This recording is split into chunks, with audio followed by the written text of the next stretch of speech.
Record.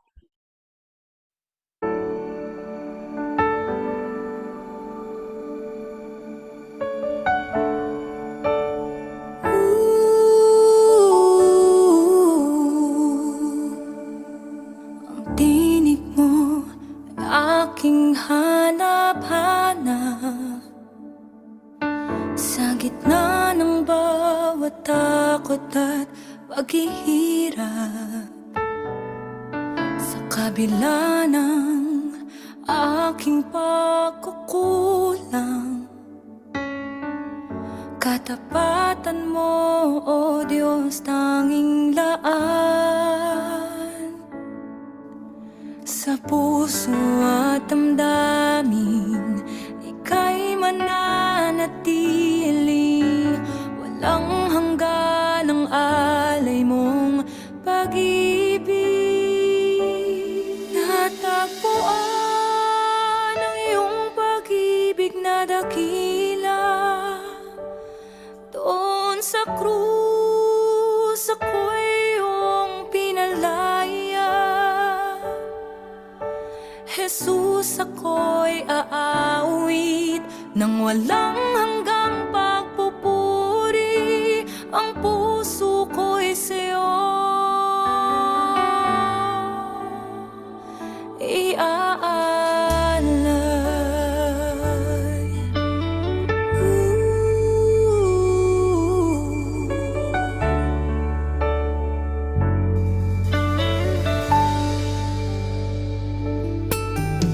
Panginoon, ikaw ang kaagapay. Kabutihan mo sa'kin di nagkukulang. Panginoon, ikaw lang ang kailangan. Magpakailanman sa'yo ako'y mananahan. Sa puso at damdamin, ika'y mananatili. Walang hanggan ang alay mong pag-ibig. Natagpuan ang iyong pag-ibig na dakila. Doon sa krus ako'y iyong pinalaya. Jesus, ako'y aawit nang walang hanggang pagpupuri. Ang puso ko'y sa'yo iaalay.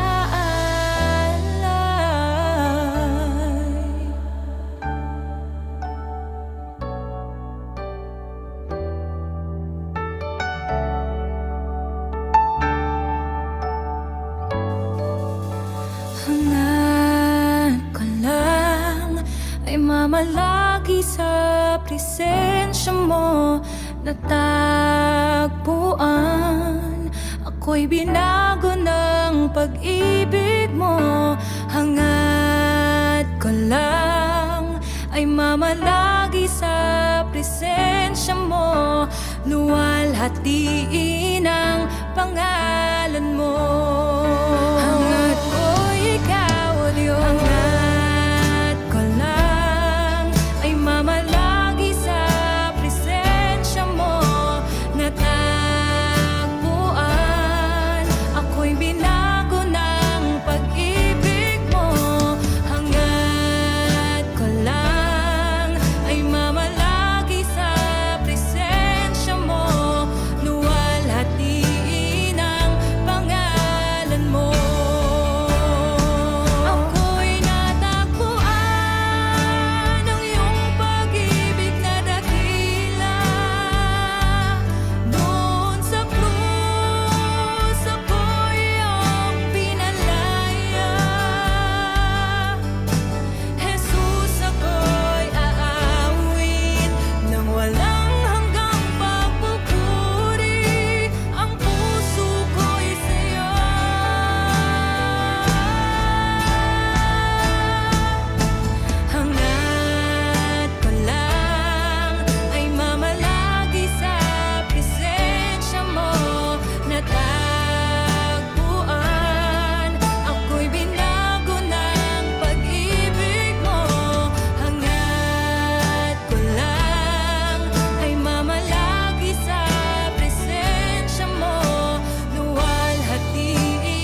Shalom.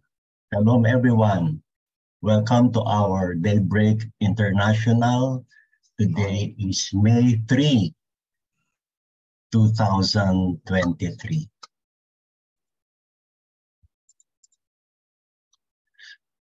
If you can unmute your microphone, let us worship the Lord and read this responsively.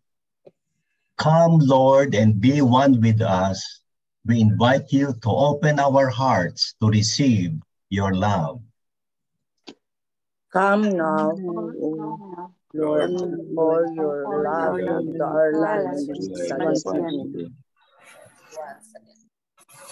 Come, Lord, and be one with us. We invite you to open our eyes to see your glory. Come now, Lord, we are waiting to see your face. Come, Lord, and be one with us. We invite you to open our minds to understand your grace. Come now, Lord, for we want to experience all the blessings you want to give us. Come, Lord, and be one with us. Come now, Lord, we are waiting to watch you. We are ready to encounter your glory and seek your will for our lives.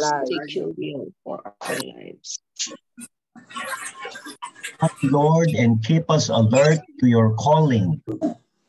Come now, Lord, we are ready to honor you. Amen. Amen. Amen. Tayo po ay manalangin. Katulad, Panginoon, ng kanina, hangad namin ang inyong pong presensya, hangad namin, Panginoon, na luwalhatiin ang iyong pangalan. Bagaman maraming mga pangalan, Panginoon, sa platform na ito, subalit ang pangalan mo lamang, Panginoon, ang aming kikilalanin, rerespetuhin, luwalhatiin. Ang mga pangalan namin, Panginoon, ay may hangganan. Subalit ang pangalan mo, Lord God, ay wala. Salamat muli, Panginoon, sapagkat pinahiram mo kami sa araw na ito, ika-3 ng Mayo, ng isang buhay, Panginoon. Bilang mga katiwala mo, O Diyos, ng buhay, talento, katalinuhan, lagi mong ituro sa aming Panginoon na ito ay dapat naming gamitin, samantalahin na ikaw ang dapat na maluwalhati. Panginoon, salamat po sapagkat pinagpala mo kami ng lakas at kakayahang marinig ka, Panginoon. Dinideklara ko sa pangalan mo, saan man kami naroroon, may mga silid, mga kusina, sala, maaaring iba, Panginoon, ay nasa sasakyan. Dalangin namin, Panginoon, na ang aming mga lugar ay isang secret place, a holy place, where your presence dwelleth. Thank you, Jesus. Praise and honor. Amen and amen. Following God through difficulties. Nag-e-echo po ba ako? Hindi po, hindi. Okay lang po kasi may echo ko eh.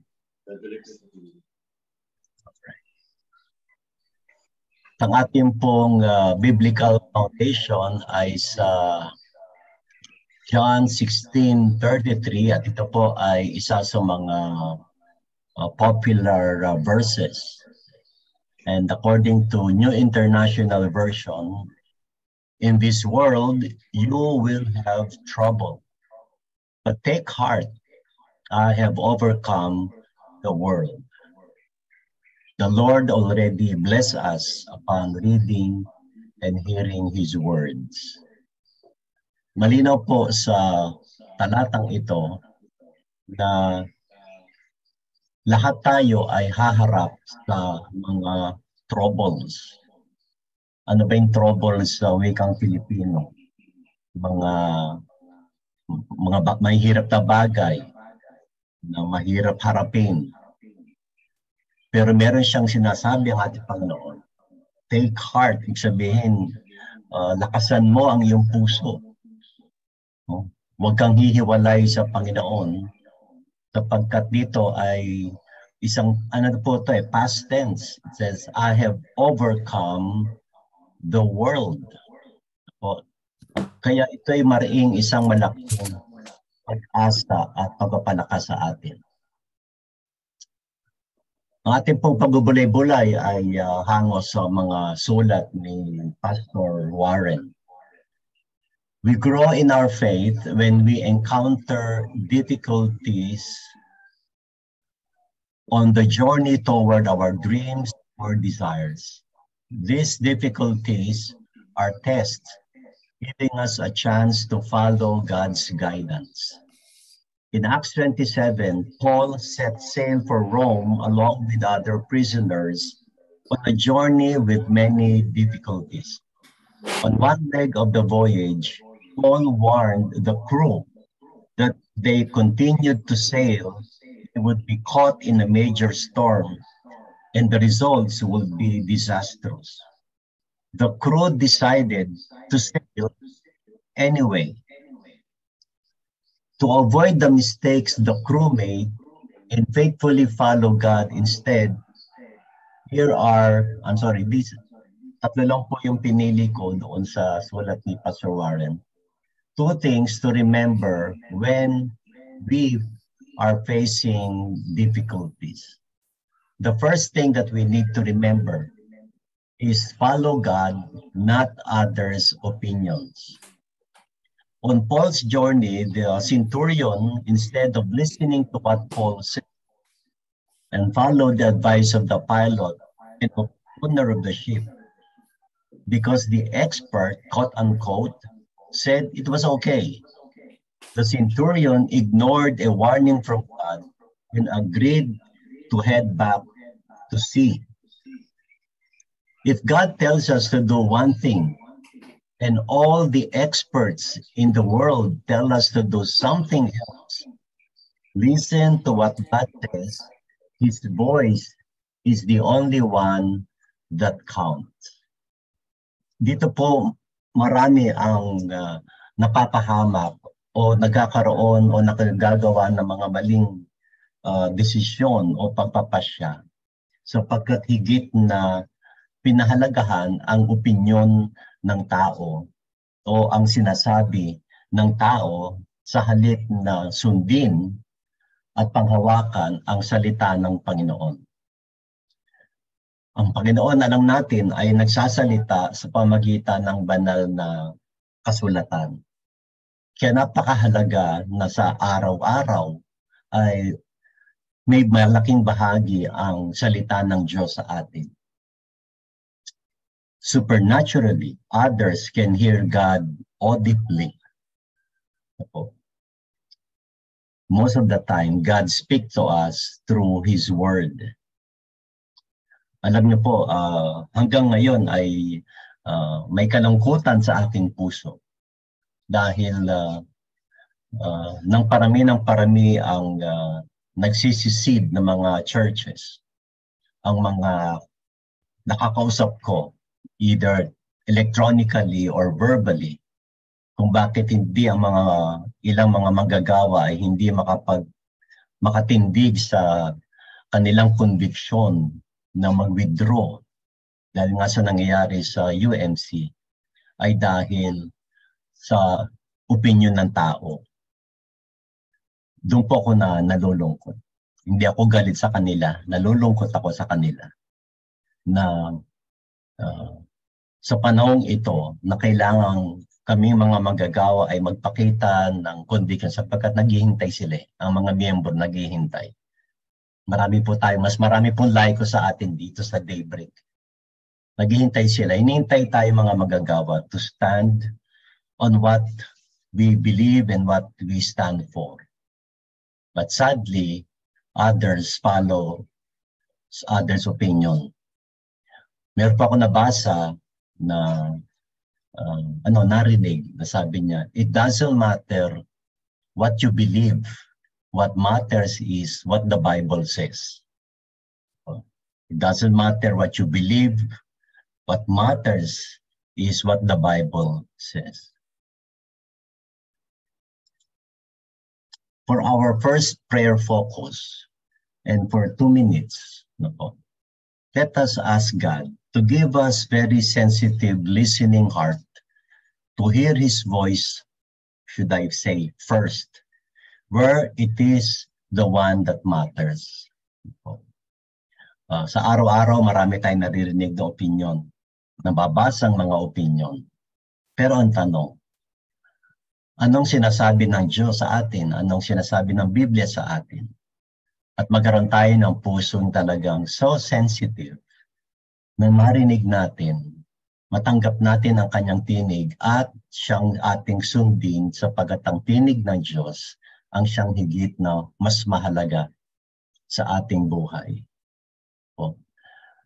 If God tells us to do one thing, and all the experts in the world tell us to do something else, let's listen to what God says, because His voice is the only one that counts.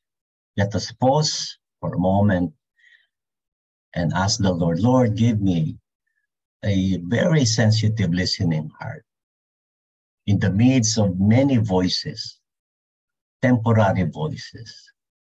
Let us pray.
Aming Panginoon,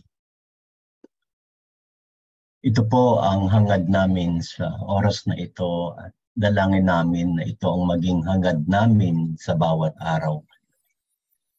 Na magkaroon kami ng puso na napaka-sensitive, Panginoon, sa iyo. Kahit araw-araw, almost araw-araw, nalulunod kami sa mga salita ng tao. Nababasa namin ang mga opinyon ng tao. Pero higit, Panginoon, hangad namin na malunod kami sa salita mo. Ibig sabihin, Lord, na mas madaig kami ng iyong salita. Oo, may mga expert, Panginoon. May mga otoridad. Pero Lord God, patawarin mo kami.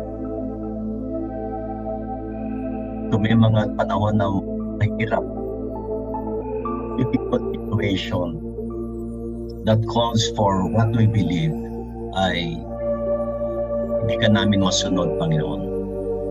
Patawarin mo kami, Lord God. patawarin mo po kami. Na mas nasusunod namin ang sasabihin ng tao sa amin. Anong sasabihin ng tao sa amin? Anong iisipin ng tao sa amin? Pag nakilala kami, pag narinig kami na naninindigan, anong tao? O Lord God, not only a sensitive listening heart, but also, Lord God, a strong heart, a firm heart, O God, to believe what you say and what you are saying to us, Father God. Lord, we pray that we are so sensitive, O God, so that what really matters, O God, is your word, what you are saying to us. Panginoon, so sensitive na konting sabi mo lamang, Panginoon, sunod kami upang hindi kami mapahamak, Panginoon. At higit sa lahat, sa pagsunod namin, ikaw ang maluwalhati. Ikaw makikilala ng tao, and people will be in awe because you are the one who is speaking to us, and we follow. Thank you, Jesus. Thank you, Jesus, for answering our prayer. Amen and amen. The next thing that we need to remember, if we are going through troubled times or difficult times, let us follow God, not our circumstances. When a gentle south wind began to blow, they saw their opportunity. So they weighed an anchor and sailed. Before very long, a wind of hurricane force swept down from the island. Paul warned the others that they were heading into a storm, but they sailed anyway. Kumbaga sabi sa Pilipino iyaan mo na. Okay naman. Wala namang mawawala. So they sailed anyway. Yung sabihin, anyway, matatapos din naman. But here, for our second point is, let us follow God. We are in the middle of a circumstance or many circumstances. But do we follow Christ or circumstances? Those are two C's. May mga south wind na sigurado merong darating sa ating buhay. Pero yung mga kasama ni Paul sa barko, sabi nila, let us say, kahit na malakas yung hangin, kaya natin yan. Kahit na may warning si Paul sa kanila na wag tumuloy, pero they sailed. How are we sailing, mga kapatid, fellow daybreakers? How are we sailing right now? How are we sailing? Do we continue to follow God? Do we continue to seek God? I cannot speak for St. John Methodist Church. I can speak for myself, being part of St. John. Although I cannot speak in an official capacity, but I can speak part of St. John na ako po ay nagpapasalamat na ang St. John decided to secede this year, this moment. Perfect timing sa mga nangyayari. At we follow the leading of the Lord. Nung mag-decide ang council to have a one-day spiritual retreat, to listen to the Lord, to check ourselves. At nagkaisa nga ang St. John to seek the assistance of LGI to facilitate our retreat at pinagawa sa amin yung Secret Place by Pastor Koki and then starting over. At nakita po namin na very timely yung retreat na yan before we do our strategic planning na nangyari po nung linggo hanggang May 1st. It was an instruction from the Lord. Now, we have a retreat and then last Sunday nagkaroon kami strategic planning sa mga program, kung ano yung direksyon. And then before the strategic planning, may ilang linggo na ginawa namin dalawa ang aming prayer meeting sa church. Isang gabi, Wednesday night, tsaka yung Saturday night, Saturday morning, yung dawn prayer. Na yung Wednesday evening ay we focus on the circumstances ng church, more on the session, mga leaders, board members. And I'm in awe and always excited now. Every Wednesday evening, ano yung gusto ng Lord na ipag-pray namin during that evening. While in Saturday morning naman ay mga ministries na po, bansa, and many others. Pero yung Wednesday night, we focus on the leaders of the church, board, yung circumstances, ano yung mga susunod na gagawin sa gitna ng session. Alam niyo naman na nandito pa rin sa St. John facilities, yung Stay UMC. No po. Ito po yung circumstance nating lahat. No po. How are you sailing right now? Paano tayo naglalayag sa panahong ito? Meron po ba tayong attitude katulad ng mga expert, ng mga kasama sa barko na let us sail anyway? Pero sabi ng Lord, no, do not. Or sabi ng Lord, go and obey.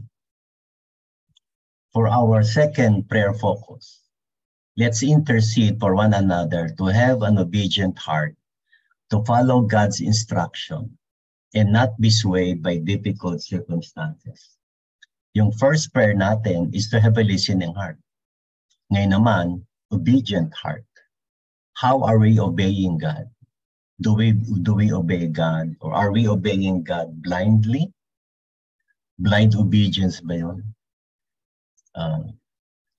Alam niyo po yung sa mga nangyari sa St. John with the Stay UMC, alam niyo naman na yung dalawang district superintendent namin, ang kanilang directives ay to attend St. John services, isa sa umaga at isa sa gabi sapagkat meron ding vesper service ang Stay UMC sa St. John. At naglabas nga ng statement ang isa sa leader ng Stay UMC sa St. John na ang dami daw nila. And we are sad kasi hindi naman talaga marami. Kaya lang sila lumalabas na marami dahil maraming taga-ibang simbahan na umaattend. I'm just stating the fact, mga kapatid. I'm not bashing. Kasi kilala ko po yung mga umaattend. May higit 10 taon ako sa QC page. So I know these people na dumadalo. At ang directive is to support Stay UMC sa St. John. And so minsan nagtanong ko, Lord, nasaan yung pinagpe-pray namin almost every Sunday? Lord, we worship you in spirit and in truth. What is the truth there? And so ang prayer ko lagi is to change of heart, an obedient heart. Let us pray and intercede.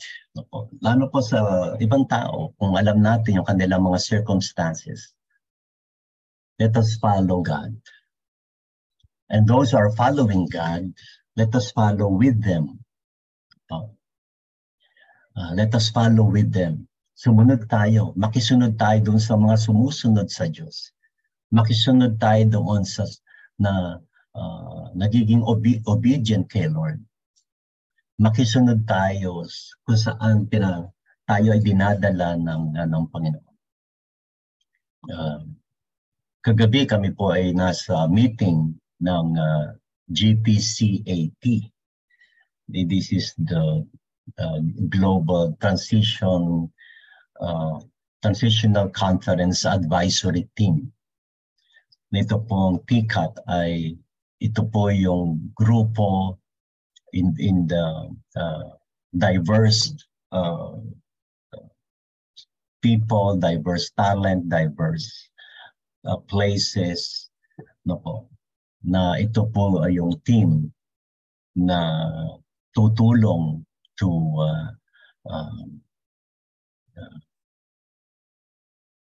form the Global Methodist Church in the Philippines. And I'm in awe and humility to be a part of that team. Ako po yung magko-convene para sa mga workers dito sa Pilipinas, together with our brethren from Isabela. Kami po yung ko-convene ko po yung team na mag-serve as the Board of Ministry. Sa UMC yung tawag Board of Ordained. Sa GMC is Board of Ministry na to organize this board sa mga magpapastor, sa mga lilipat ng GMC, yung pong i-consecrate, sino i-commission, sino yung oordinahan. So, I praise God because I'm with people, I'm with leaders who are in strong foundation, strong conviction to obey the Lord. I remember Moses, may pinapasunod sa kanya si Lord, and he obeyed. So for this prayer point, let us pray for one another to have an obedient heart.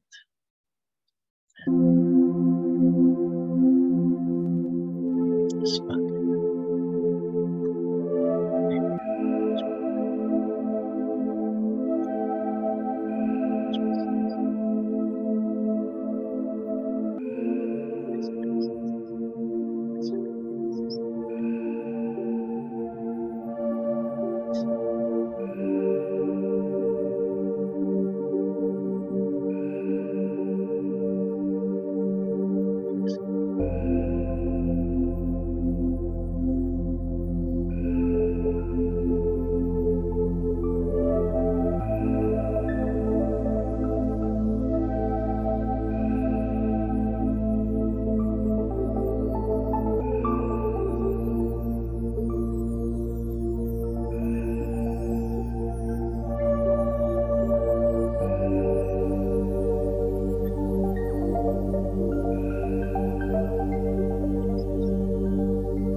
Panginoon, salamat po sapagkat dinidig mo ang aming panalangin na kami ay magkaroon ng masunuring puso.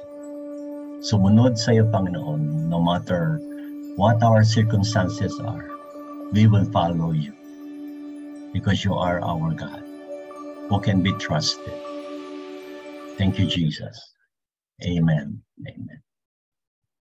And before I forget, mga kapatid, when we had Bishop Torio to be our speaker 2 Sundays ago, ang sabi ni Bishop Torio, yung pagsisit down namin ay perfect timing, sabi niya. Perfect timing according to church law and Philippine law, sabi po niya. They had the perfect timing daw. Even yung kanyang pag-alis sa UMC, according to him, is also perfect timing para sa kanya. Amen. I can do nothing on my own.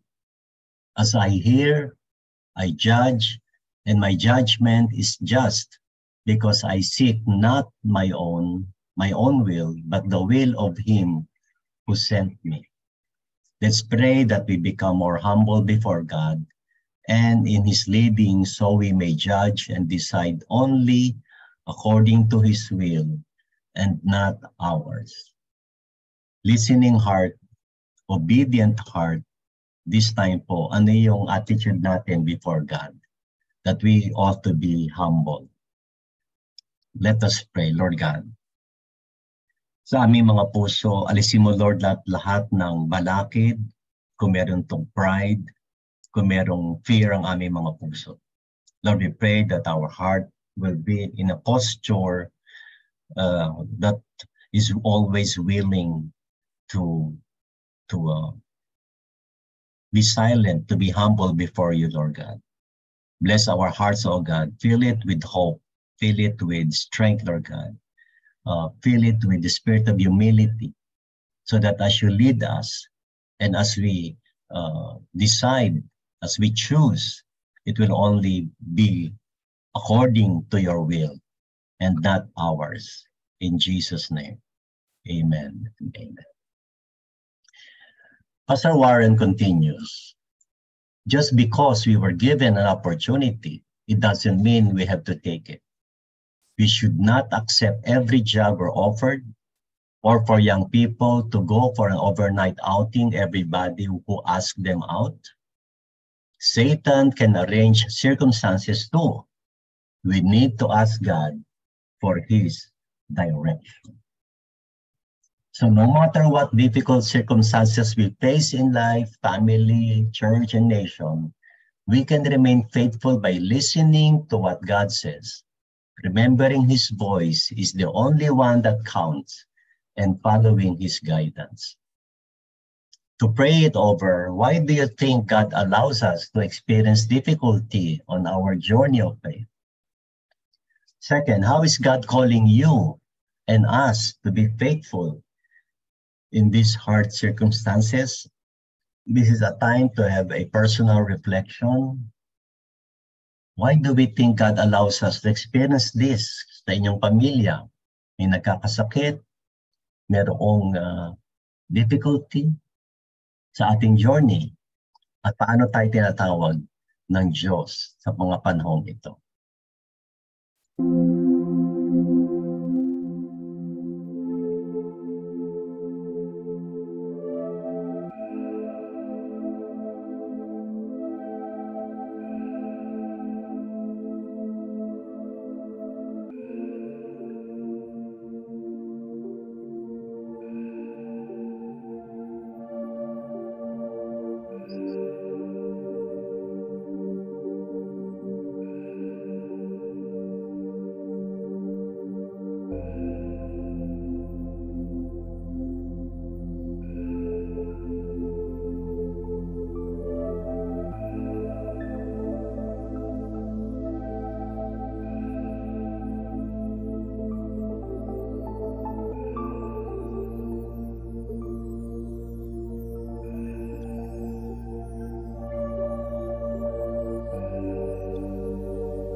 Salamat dakilang Diyos sapagkat alam namin hindi po kami nag-iisa sa aming paglalayag.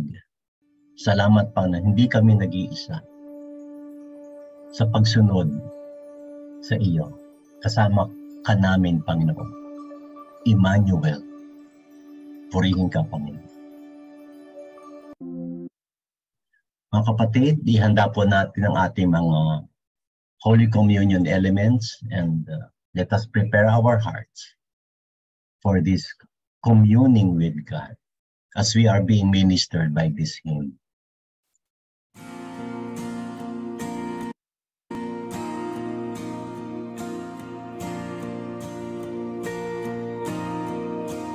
Just as I am, without one plea, but that thy blood was shed for me, and that thou bidst me come to thee.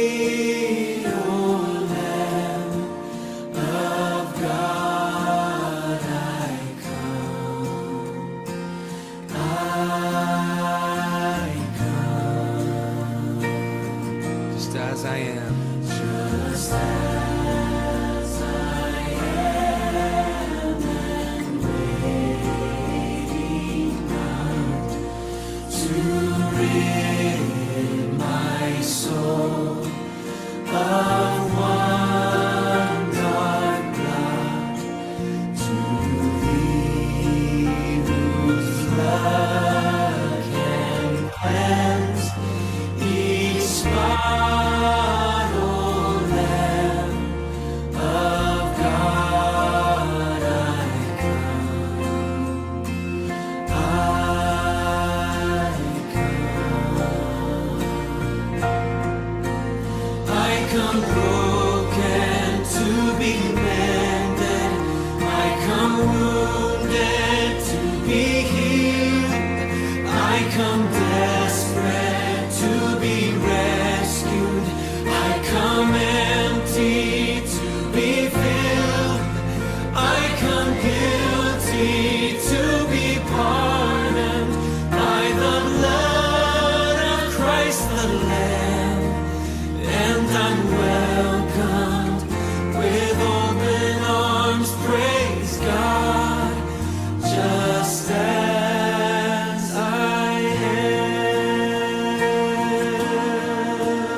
Well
Open-hearted I come to you. Oh Lord, I come.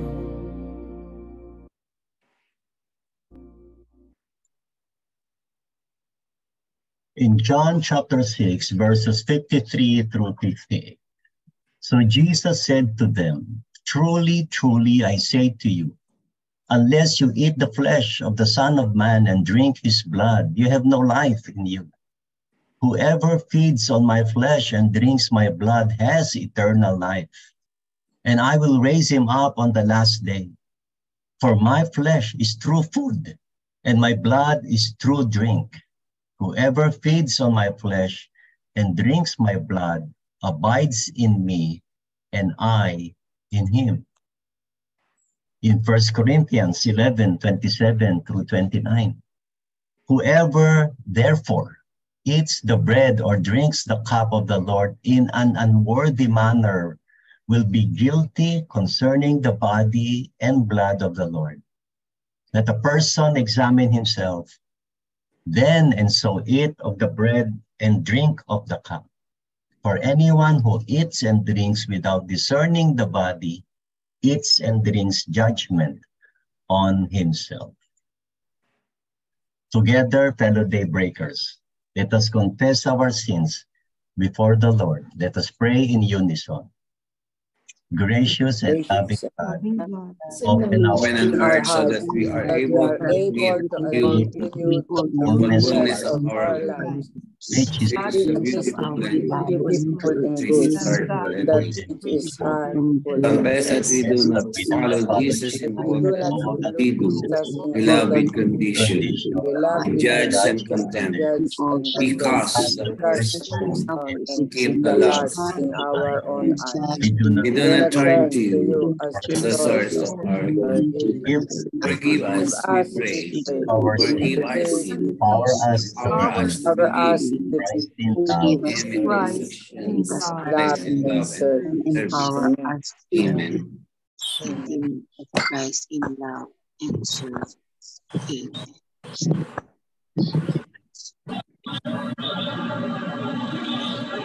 For the prayer of consecration according to God's word and promise, confess our sins, he is faithful and just to forgive us.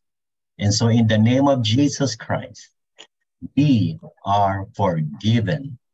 Amen. Amen. Let us take the symbols. Let us pray. Our triune God, Father, Son, and Holy Spirit, bless these symbols, dear Holy Spirit, that they may become real in the healing and restoration of our body, soul, and spirit. In Jesus' name, amen and amen. Brothers and sisters in the Lord, the broken body of Christ for our wholeness. Let us partake.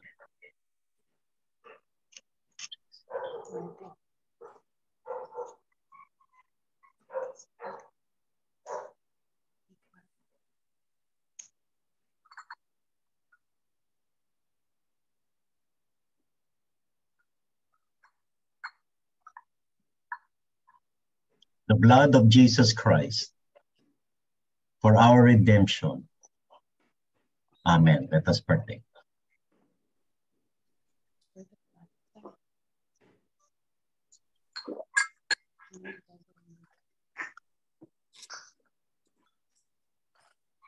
Together, let us pray.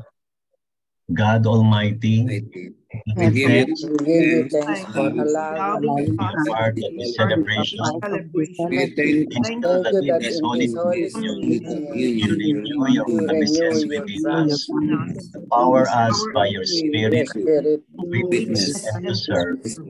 Send us out as your Son, Jesus Christ, our Lord. Power of the Holy Spirit.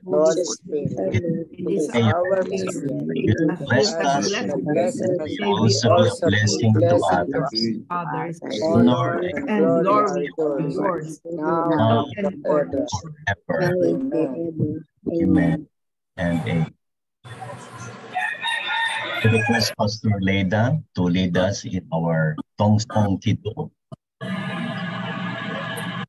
Amen. So let's thank the Lord for indeed He's the one making all of us stand even the most difficult challenges in our time. So as we face all of this, we continue to come before the Lord's presence.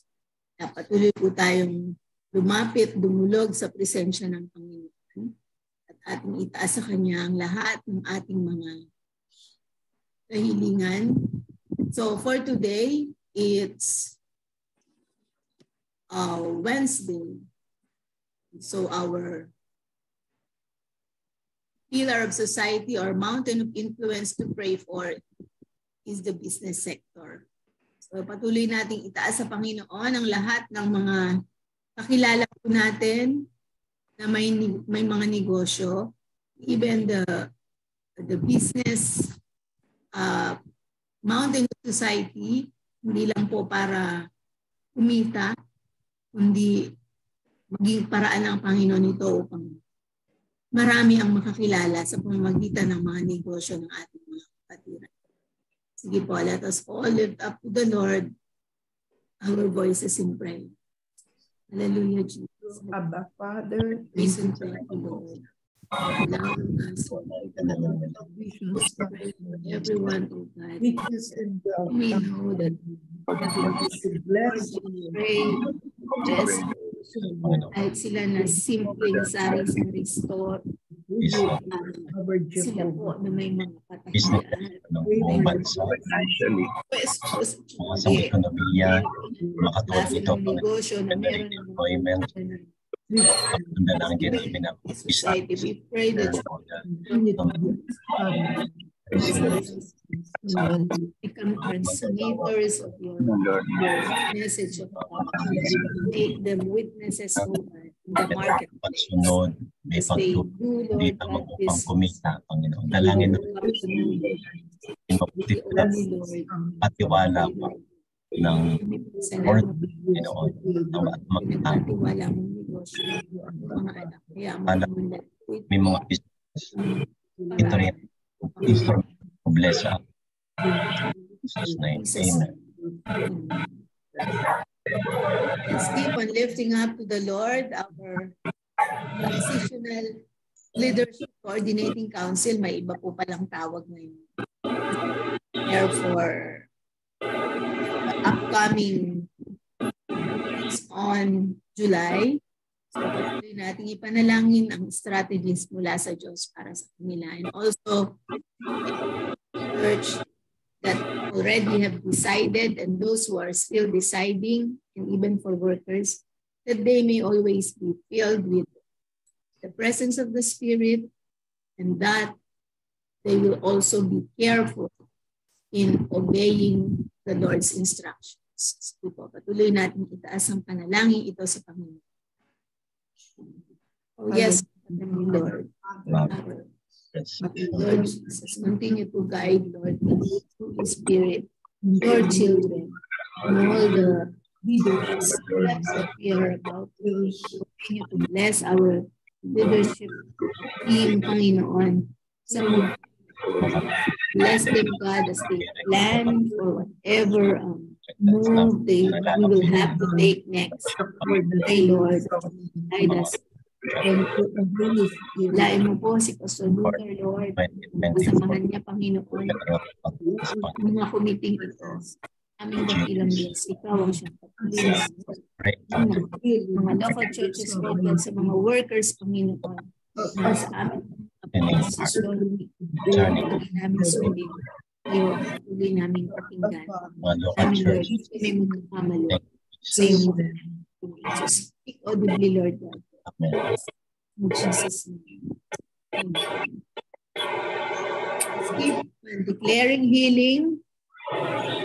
Brothers and brothers needing God's miraculous healing touch and His flowing provisions for the financial needs, for their medications and therapies. Patuloy nating itaas sa Panginoon lahat ng ating mga kapatiran. Yung iba wala man po dito sa listahan, itaas natin po ang kanilang mga pangalan sa Yes, Lord. Thank you, Lord Jesus, on the cross of Calvary. You have carried all our sickness, diseases, and infirmities. So as we take up, Lord, every life, every before us, Sisters and brothers, lahat ng mga sakit na ito, wala na may mga Lord, inuhugot po namin mula kay Brother Adrian, Sister Nancy, Sister Michelle, Sister Lord, Healer, the remission of our Evelyn, Sister full recovery, the kanyang great love, pagawad ramit na miraculous touch, Lord God. Si you Yan, are the biggest Brother August, in the name of Jesus, Erlinda, Antonio, Ador, all these lymph nodes, Adelaida, in the name of Jesus. masses of life, shrink, Removal of God's soul. Jesus' name. Lord, Brother everyone, Brother German, Ellen, Ellen, Naldo, dialysis, Brother we Ramos, make them, Lord God, Brother Rosiva, name to function well with the new sets of Pastor Edward, God, make them in His function well. Sonita. Nothing Thank is you, Lord, for everyone, Lord God, Jesus' name. lahat ng sakit. healing sa family, sugar level, Lord God, is normal, Lord God, no complications in Jesus' name. For those who have gone to school, Lord, let them therapies, Lord God, in the instrument of faith, in Jesus' name, walk, speak, Amen. Thank you. move according to Jesus' name. For healing even those with various sicknesses. In Jesus' mighty name. By your stripes, they are healed. Amen. Amen. And now let's pray for this nation. Let's continue to claim that our the Lord of the Philippines and that the Philippines is place. That every Filipino sent all across the world will not just work as overseas Filipino workers, that they will be sending the love of the Lord to their employers. Sige po, sa bansang Pilipinas, maging pagpapala sa banyo. Yes, God, we keep on praying for our nation, continue our leadership in this country, our president, now the rest of the people, oh God, that they will make you their Lord and Savior. Lordship, Lord, Lord, we pray for our kababayan, Lord, nasa ibang mundo, tuloy mo silang gamitin to continue to raise ay maipakilala sa kanilang pinagtatrabahuhan. Thank you so much for those stories, O Lord, that our that our nation will continue to be the consciously becoming missionaries, and we pray that they may be intentional, O God, in all their dealings, Lord, in their employment, their co-workers, Minister, release your wisdom. O God, as the word and safety. Thank you, Jesus. and all Thank the you so world, God, in for Jesus' hearing our prayers. Then pray and declare revival to this world. Lord, we are praying for the peace of Jerusalem. Oh God, let your plan be placed that one, Lord Jesus. Amen. Lord, Amen. you are the Messiah. In Jesus.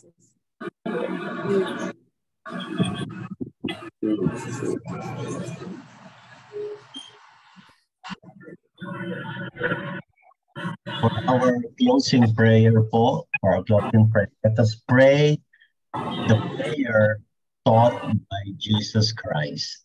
Let us pray the Lord's Prayer.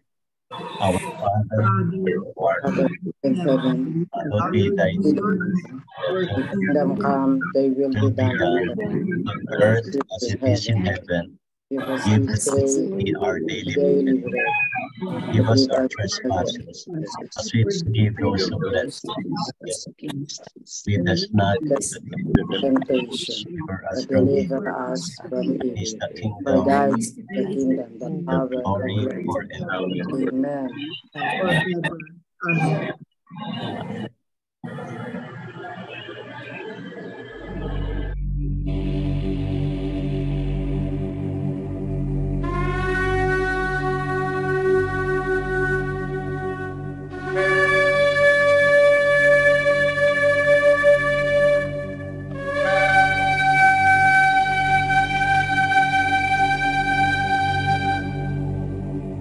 יברכך אדוני וישמרך.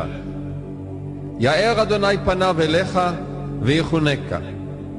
יישא אדוני פניו אליך וישם לך שלום. The Lord bless you and keep you. The Lord make his face shine upon you and be gracious to you.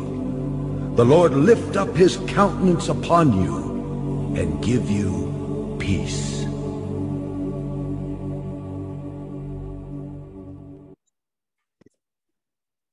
Shalom, everyone. Good morning. Shalom, everyone. Thank you, Pastor Good David. morning po. Shalom, Thank you. everyone. Good breakers. Glad to serve. Thank you. Good Pastor morning. David. God bless God you. bless sa lahat ng mga anak. Pastor David. Salamat po. Shalom everyone. God bless. Shalom. Shalom, everyone.